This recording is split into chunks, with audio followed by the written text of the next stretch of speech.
saya Fefti Alpin Nabila. Di sini saya akan membuat video tutorial validitas data. Di sini sudah terdapat dua data. Data yang pertama yaitu data kuesioner atau pertanyaan tentang pengetahuan diabetes, dan data yang kedua yaitu pertanyaan atau kuesioner tentang gaya hidup. Yang pertama yang kita lakukan yaitu menghitung R hitung, karena data disebut valid jika R hitung lebih besar dari R tabel. Di sini R tabelnya yaitu 0,361. Kenapa? Karena berdasarkan literatur untuk 30 responden maka R tabelnya yaitu 0,361. Rumus untuk menghitung R hitung yaitu sama dengan person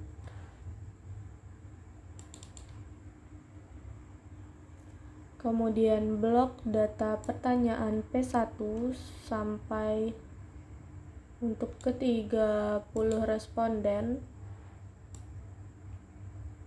kemudian titik koma, blok tabel jumlah, kemudian enter, dan dilakukan sampai pertanyaan kelima atau P5 sama dengan person blok data P2 titik koma, blok data jumlah, kemudian enter.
Nah, untuk data kuesioner yang bagian pengetahuan di sini didapat ada beberapa yang tidak valid, yaitu R hitungnya lebih kecil dari R tabel, yaitu untuk data pertanyaan 1 atau P1, P2, dan P5, yang mana data ini tidak valid karena R tabelnya 0,361, sedangkan untuk tabel data P1 R hitungnya hanya 0,245, dan di sini didapat R hitungnya lebih kecil dari R tabel sehingga data untuk P1 tidak valid. Begitupun dengan data P2 dan P5 karena nilainya lebih kecil dari R tabel.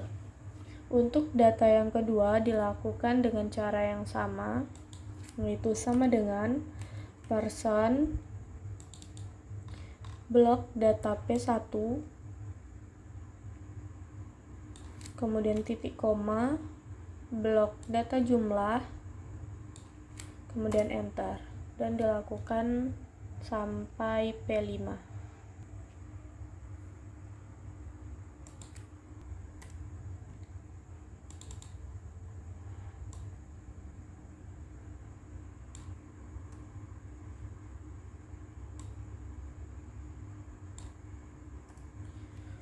Nah, untuk data yang kedua juga terdapat beberapa bagian yang tidak valid, yaitu untuk pertanyaan 2 atau P2, P3, dan P4. Nah, dari kedua data ini masing-masingnya terdapat 3 data atau 3 nilai yang nilai R hitungnya lebih kecil dari R tabel, sehingga data ini tidak valid dan tidak bisa dilakukan untuk penelitian. Nah, untuk memvalidkan datanya, kita dapat mengganti atau merubah setiap angka yang ada di tabel pertanyaan atau P1, P2, P3, P4, dan P5 sehingga data R hitungnya lebih besar dari R tabel. Nah, seperti misalnya yang ini angkanya 1, kemudian kita ganti 2 sampai R hitungnya lebih besar dari R tabel. Dan jika semuanya sudah lebih besar dari R tabel, maka data tersebut sudah dikatakan valid.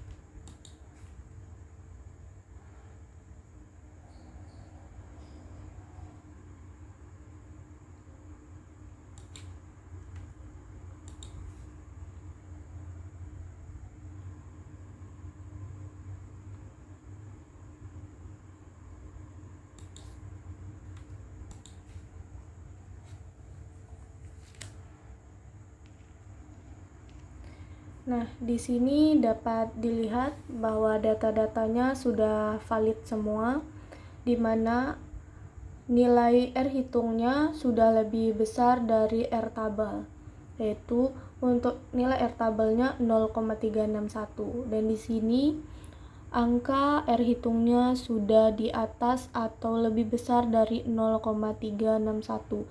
Jadi data ini sudah valid.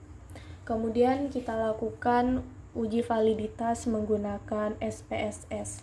Caranya, blok data pengetahuan semuanya,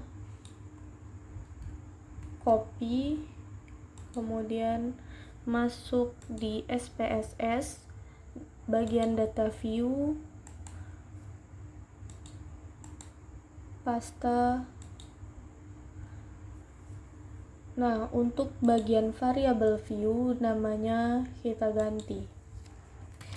Yang jadi P1, P2, P3, P4, P5, dan total. Nah, untuk bagian desimalnya semuanya kita ubah ke 0.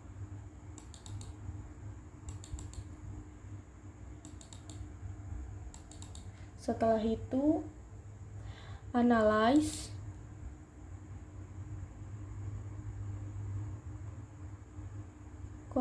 correlate, bivariate. Nah, semua data kita pindahkan ke kanan, kemudian OK. Nah, di sini akan muncul data SPSS-nya yang bagian korelasi atau validitas data. Nah, di sini semua persen korelasinya sudah di atas R, sudah di atas nilai R tabel dan nilai signifikasinya sudah semuanya di bawah 0,05. Kemudian kita lakukan validitas untuk data yang kedua, yaitu data gaya hidup. Caranya sama, blok data P1 sampai jumlah, kemudian masuk di SPSS. Nah, bagian data view kita paste. Di bagian variabel view kita ubah namanya, yang ini jadi P1, P2, P3, P4, P5, dan total. Untuk bagian desimalnya kita ganti jadi 0.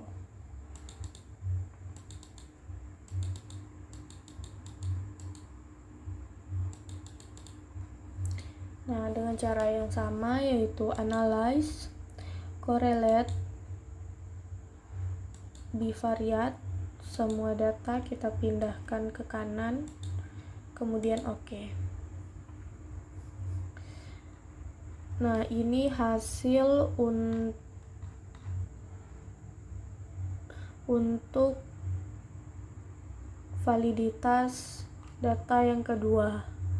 Di sini dapat kita lihat semuanya sudah valid, yaitu R hitungnya sudah di atas R tabel dan nilai signifikasinya sudah kurang dari 0,05. Mungkin untuk tutorial validitas data sampai di sini. Terima kasih.